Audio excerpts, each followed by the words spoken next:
دی د امریکا ژوند مردخانه ده. $4000 دلته د پریولو دا غواړي چې پاک څه پامړی پریولي بعد هغسې بره بیا مسجد ته بوځي. $4000 دلته ورکه، $10,000 قبر کین ته ورکه چې قبر در جوړوي. په امریکا کې د یو مړي په ښخولو څومره خرڅ راځي؟ غسل یې په 10 لکه کیږي، قبر یې په 13 لکه دی. په کم مټر کې چې مړی تر هدیرې پورې وړي هغه $3000 غواړي. د مړي په قبر کې په پټولو او په نورو مراسمو باندې $10,000 نور خرڅ راځي. داسې چې یو مړی له کوره غسلخانې ته او له غسلخانې هدیرې ته وړي او مړی پټوي تقریبا 80 لکه روپۍ خرڅ باندې راځي. دا ځای دی اخواته مردخانه ده، دا پردې او اخواته، نو بیا پر دغه ځای پرې باسي او دا هغه خلطه ده چې د مکې شریفې څخه خپل د ځان لپاره کفن راوړی و. په هغه کفن خپل ځان ته یې رانیولی و. مصرفونه اخواته پرېږده، سړی چې مړ سو مصرف د هرې خوا چې سي هغه پیدا کېږي. مګم خبره دا ده چې هېڅوک نسته، یو لا نسته. یو مړی چې په افغانستان کې اوسو داسې 1000 2000 3000 نفر به درته ولاړو، مګم 3 موټره 3 نفره دي، بلا هېڅوک نسته.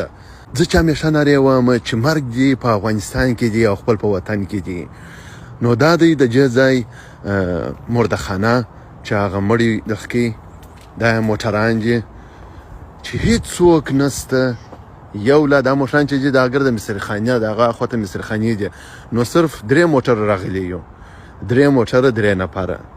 نو دا دی د دې ځای ژوند چې هېڅوک نسته چې ستا وسر ته ودرېږي چې تا در یو ځای پورې ورسوي.